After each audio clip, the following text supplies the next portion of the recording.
오늘 우리가 읽은 본문은 정말 이 제목이 나중에 설교 가운데서 나오지만 이제 고난 중에 평안입니다.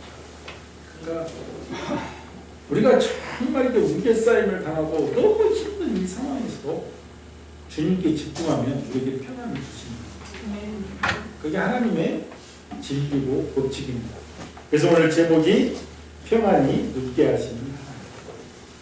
우리가 평안이 없는 사람은 잠을 못 자잖아요. 사실은 밤에 잠 못 이루는 사람들은 근심, 걱정, 염려, 여러 가지 잡생각, 잠을 못 이루죠.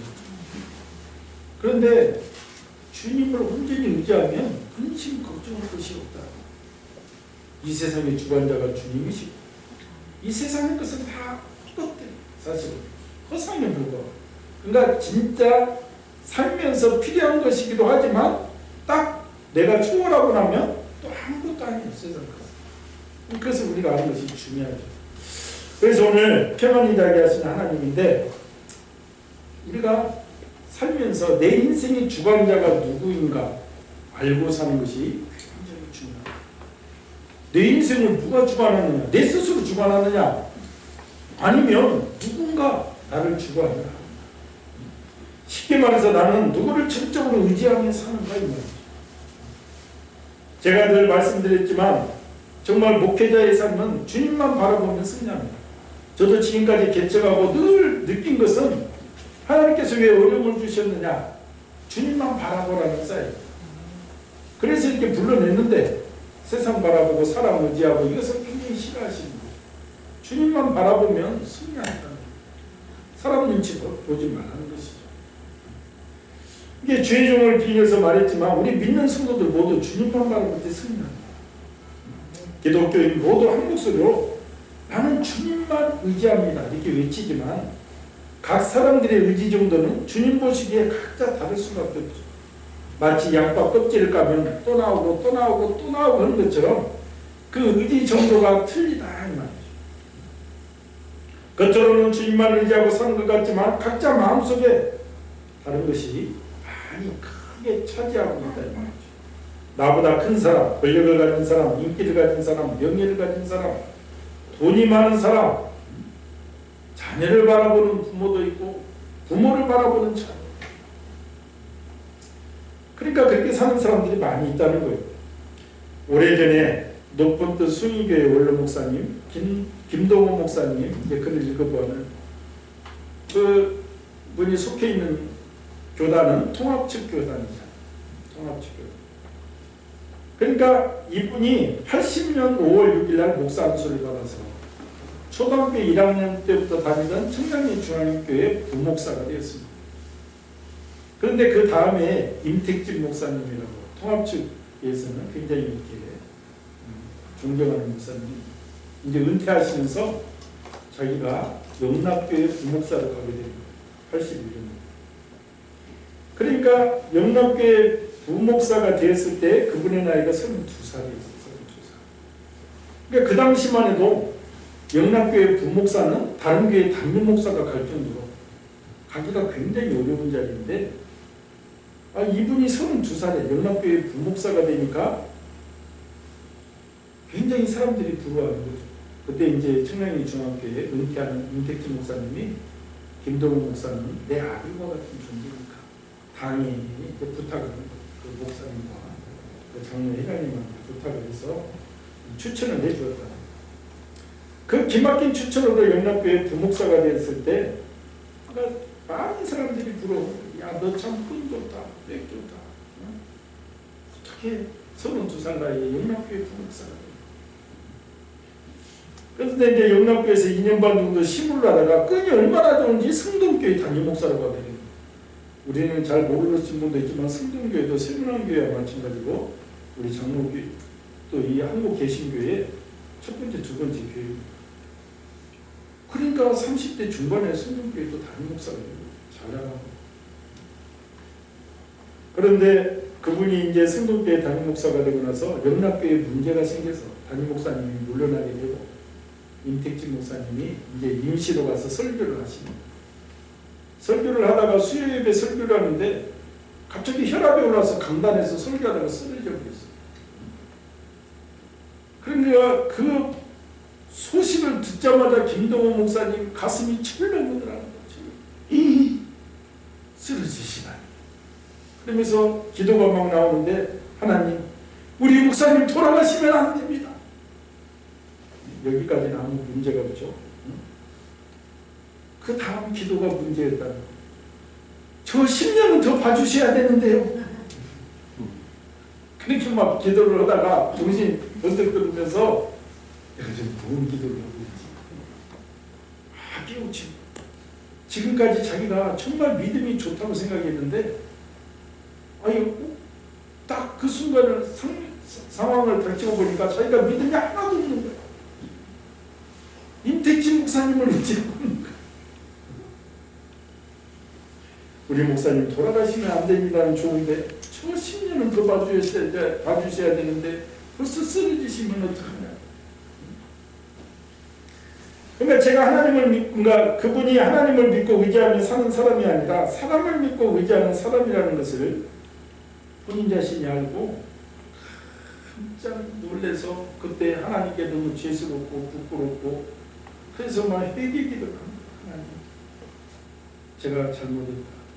제가 하나님만 바라봐야 되는데 어느 순간에 젊었을 때 잘 나가다 보니까 임택지 목사님이라는 끈을 의지하고 있습니다. 그래서 그날로 마음으로 단칼로 끊어버려. 제가 그러면 결단코 주님만 바라보고 오직 하나님으로만 끈을 삼고 목회를 하겠다고 하나님께 서원했습니다. 그 후에 남들과 비교해서 김동욱 목사님이 잘 나갔죠. 동안교회 가고 동안교회 또 사임하고 높은 또 순위교회를 세우는데 사람들이 막 순위 여대에서는 5,000명이 모여들었잖아요. 그래가지고 또 그 교회를 4개로 나누고 새로운 교회에 목회에 이렇게 표본을 보였죠. 그래서 그분이 나중에 고백하기를 많은 천국 은혜를 많이 받으세요. 내가 성경 말씀대로 내가 파지 아니하는 운문물을 마시고 내가 채우지 아니하는 물건이 가득한 집에서 살게 되고 제가 될 수 있는 것보다 훨씬 잘 돼요. 그리고 회고하기를 내가 지금까지 여기 이 자리에 오게 된 것은 84년 6월에 하나님께 대한 기도 때문에 임택진 목사님이 줄을 끊어버리고 오직 하나님만 바라고 이 믿음의 기도 때문에 오늘까지 이제 승리했다. 이런 고백입니다. 그렇습니다. 오직 주님입니다. 주님이 모든 것을 주관해 주시는 거예요. 기독교인들이 담대한 이유가 무엇입니까? 하나님 아버지가 나의 아버지가 되신다는 믿음 때문에 그렇잖아요. 그래서 우리가 담대히 나가는 거잖아요.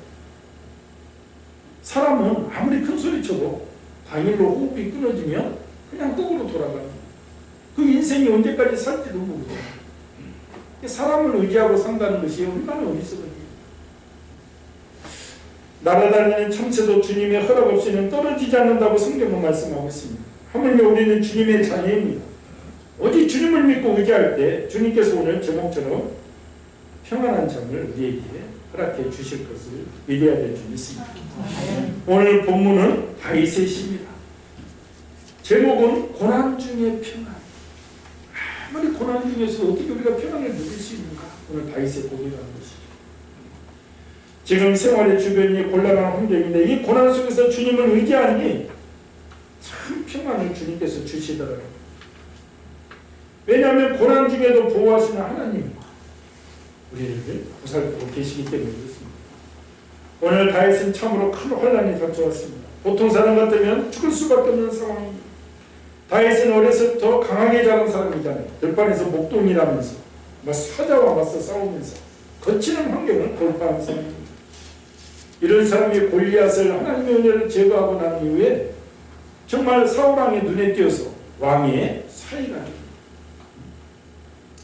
그래서 너무나도 세상적으로 출세를 한 것입니다.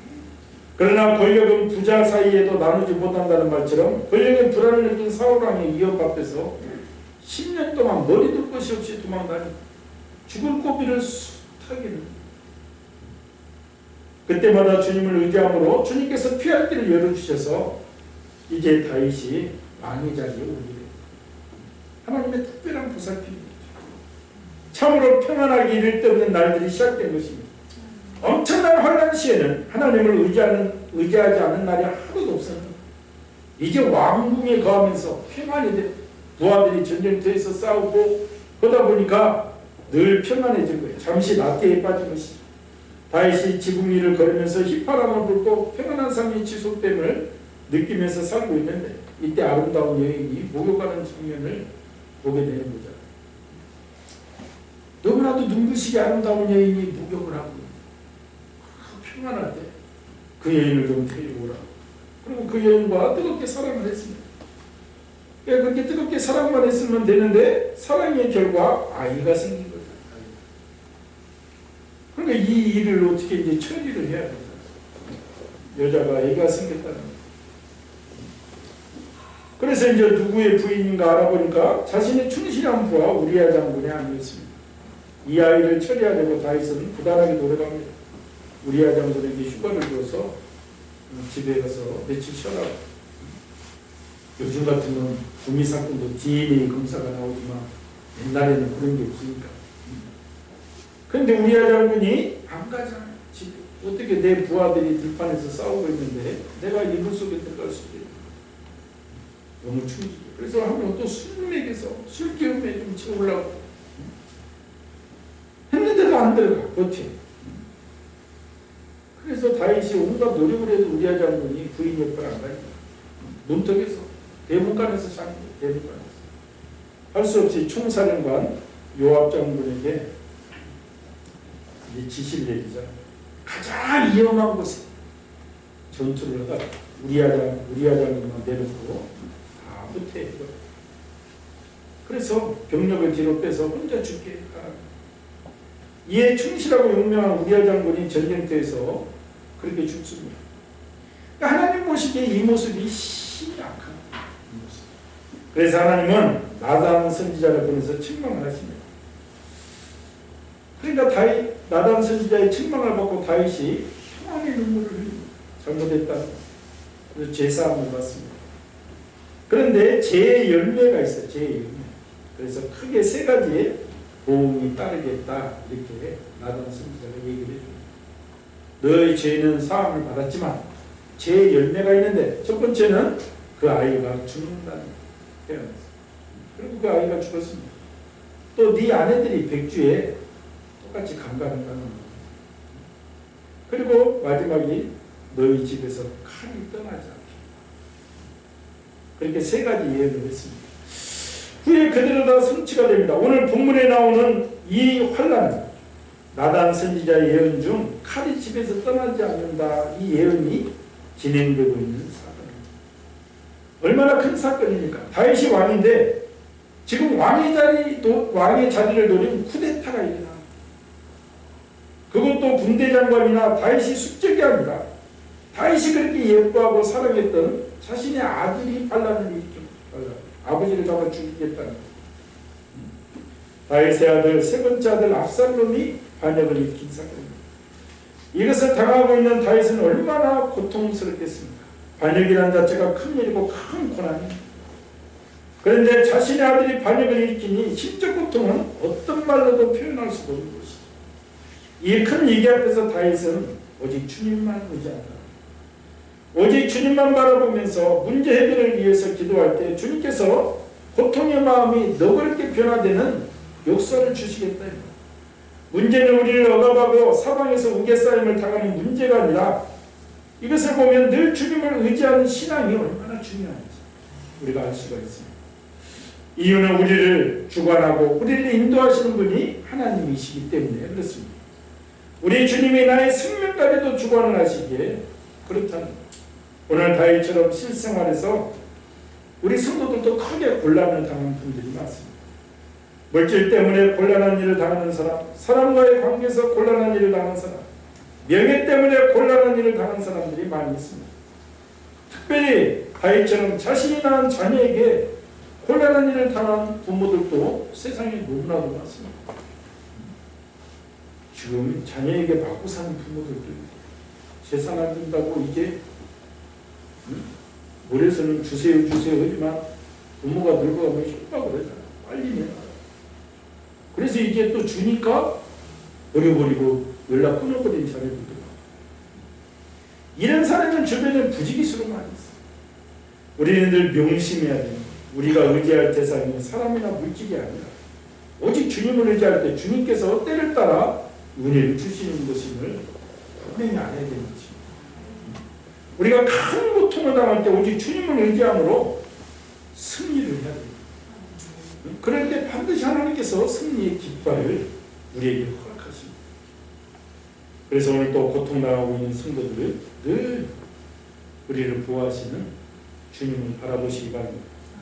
오늘 두 번째는 다윗은 이런 고난 중에서도 경건함과 의의 제사를 소홀히 하지 않았다. 경건함과 의의 제사는 하나님의 뜻대로 사는 삶과 말씀을 실천하는 삶을 말합니다. 교회에서 또 목회자들은 물론 성도들도 경건이라는 말을 많이 사용하죠.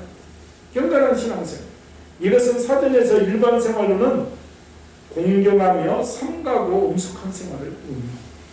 기독교적으로는 17세기 말 독일 교회계에서 사용되는 말.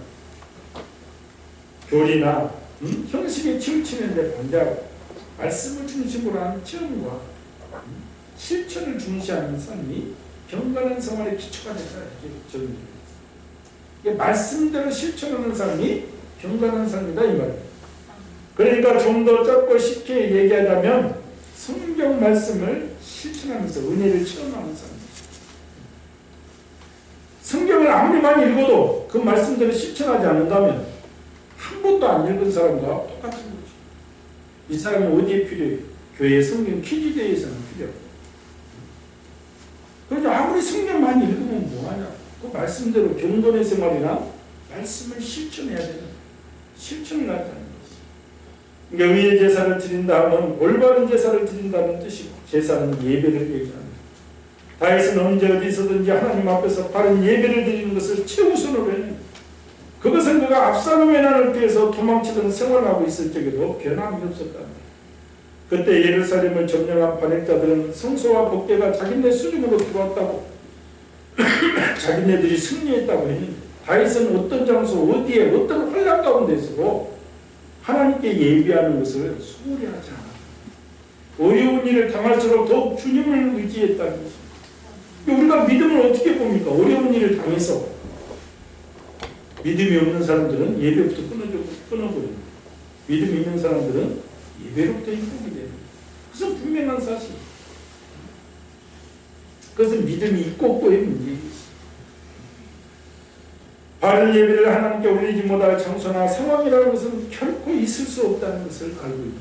어디에 있어서 비록 당장은 하나님을 의뢰하는 것이 아무 효과 없어 보이고 아무 응답이 없어 보이는 절망적인 상황이라 하더라도 일단 예배를 먼저 드려놓고 그 다음에 계속하여 하나님을 철저하게 의지하고 신뢰하는 그 생활, 예배 중심의 생활, 그 피난 생활에도 결코 잊지 않았던 다윗입니다.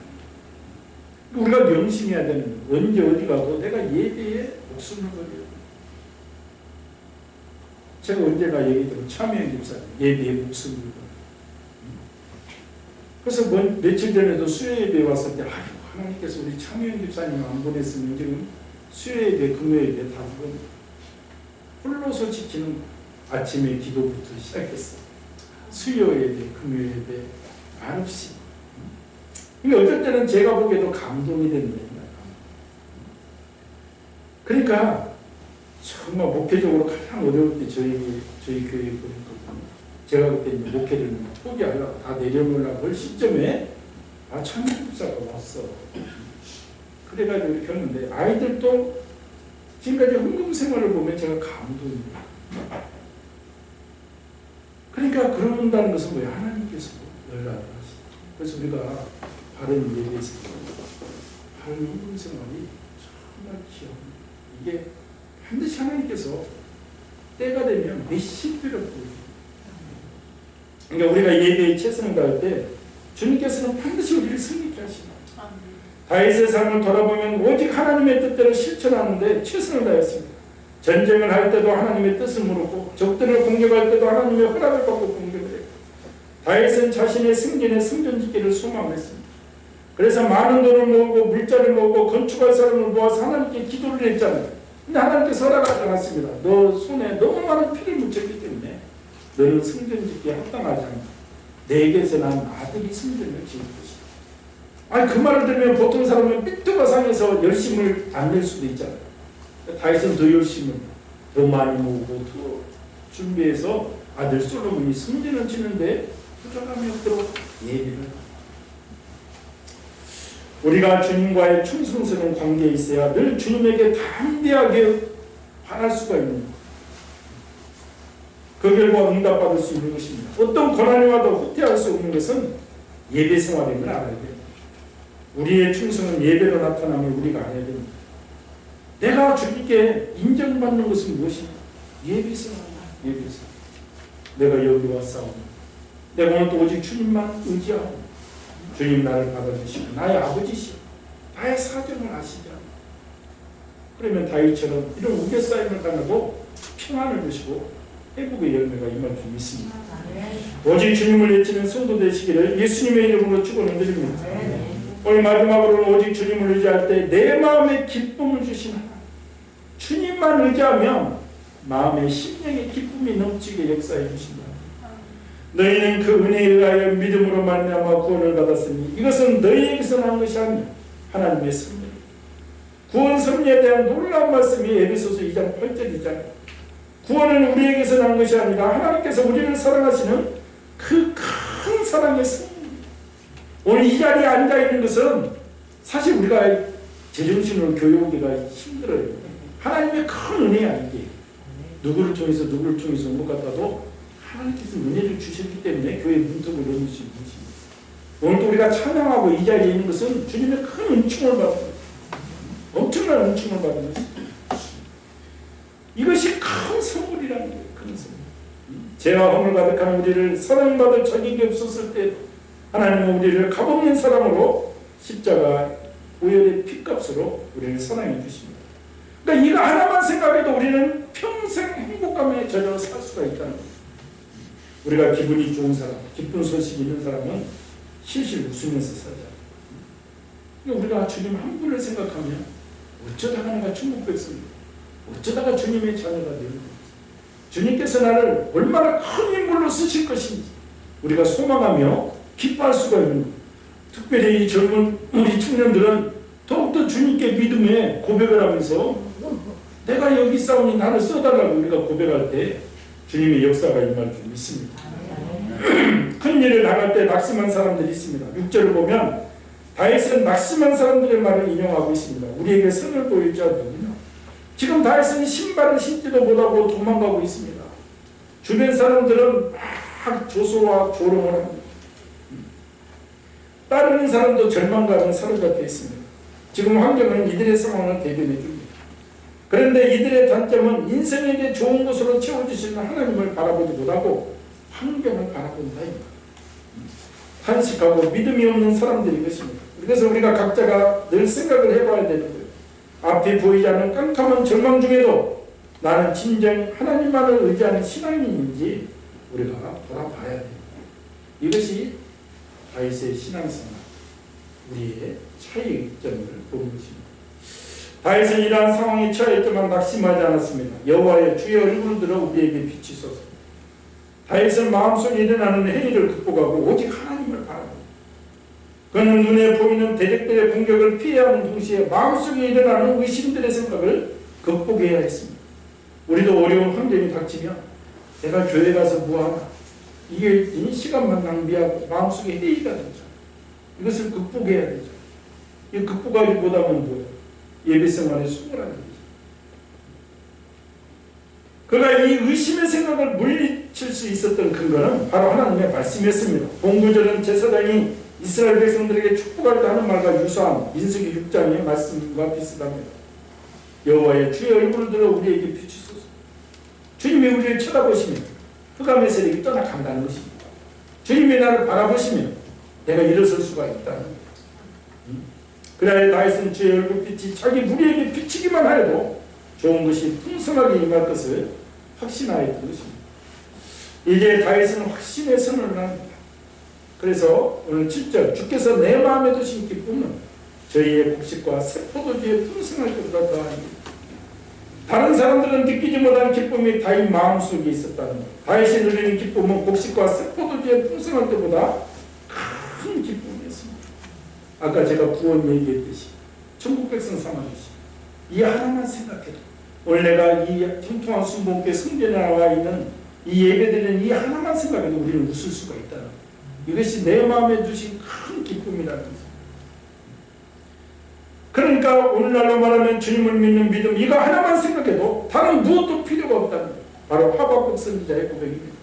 비록 무화과 나무가 무성하지 못하며 포도나무에 열매가 없으며 감람나무에 소출이 없으며 밭에 먹을 것이 없으며 우리의 양이 없으며 외양간에 수가 없을지라도 하박국 선지자는 지금 이스라엘 바벨론 군대의 두려움보다 전능하신 하나님의 힘을 의지합니다. 이 힘으로 인해 절망의 환경을 극복하고 있습니다. 그런데 바벨론 침략의 문제만이 아닙니다. 정치나 국방의 문제보다 더 심각한 것은 경제적 이익이잖아요. 나라들 지금 세계도 보면 경제적 이익 앞에서는 다 무너지고 미국으로 미륵국 가는 사람들 좀 보십시오. 죽음을 무릅쓰고 막 먹고 살기 위해서. 그런데 그분들이 신앙이 있으면 그렇지 들어가지 않는다. 하나님께서 채워주실 것입니다. 그러니까 하박국 이 선지자의 고백은 이스라엘의 농경사에 벌어질 일이 어떤 것인지 무화과 나무가 무성하지 못하고 포도나무 열매가 없고 감람나무 소출도 없다는 말은 흉년이다. 먹을 것이 없다. 그러면 다음에는 더 우리가 기대할 수 있느냐? 근데 그렇지도 않다는 거예요. 왜? 외양간에 소도 없다. 양과 소도 없다는 것은 내년도 기약할 수 없다는 거예요. 양이나 소가 없다는 말은 식물이나 과일과 달리 내년에도 기대할 수 없는 생존에 대한 것입니다. 우리도 지금 경제적으로 어려운 분들이 계시죠.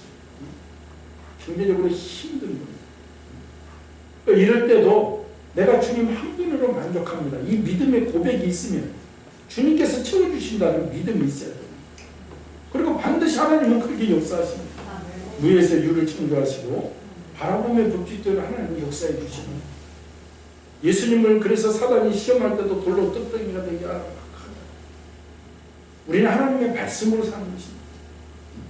이런 믿음을 가져야 됩니다. 지금 코로나19로 고통을 받고 있는 많은 사람들을 대변하는 말입니다. 또 심리적 불안이 큰 이 시대에 맞는 말씀입니다. 그런데 믿음 있는 사람은 이 시대에도 다윗처럼 요동하지 않습니다. 무엇 때문에 불안하냐는 거예요. 전능하신 주님과 동행을 하고 있는 거예요. 여러분 믿음을 생각해 보십시오. 세상 사람들 가치관과 비슷하면 주님이 슬퍼합니다. 오늘 말씀을 보면 세상 사람들은 오늘 말씀처럼 물질이 많으면 소득이 풍성하면 기쁘다는 거예요. 그래서 내 마음에 드신 기쁨은 저희의 곡식과 새 포도주의 풍성할 때보다 더 세상 사람들은 돈이 많이 생기고 진급을 하고 이럴 때 기쁘다. 근데 우리는 주님이 주신 기쁨으로 더 기뻐하고 주님께서 더 풍성하게 채워주십니다. 이 믿음이 있어야 되는 것입니다. 그러지 아니한다 할지라도 주님을 아는 그 기쁨 하나만으로도 우리는 만족할 수 있다. 근데 세상 사람들의 가치관은 그렇지 않죠. 그래서 그들은 로또를 꿈을 꾸는 거예요. 제가 잠실역에 나갈 때마다 늘 보잖아요. 331호를 타고 가면 잠실역 8번 출구를 지나는 거기에 보면 로또 복권 살라고 100m씩 줄을 서 있을 때가 많아요. 누구나도 출세해서 거기에서 1등이 13번이 나오고 2등이 57번이 나오고 명당짜리라서 송파구 사람들이 다 모여 일주일 내내 그래가지고 줄을 서서 작년에 주연이가 가다가 우리도 한번 사볼까 했는데 줄을 많이 서서 못 샀는데 언젠가 지나가다가 한번 사볼까 100m씩 서 있다니까. 100m씩 100m씩 이렇게 꾸꾸꾸꾸꾸 이렇게 서 있어요. 또 돈이 들어오면 기쁘니까 세상 사람들. 지금은 온통 돈 버는 일에 사람들이 집중을 합니다. 그러나 우리가 알아야 할 것이 있습니다. 역사의 주관자가 주님이십니다. 이 말은 이 세상의 주관자, 즉 돈의 주관자도 주님이심을 알아야 됩니다.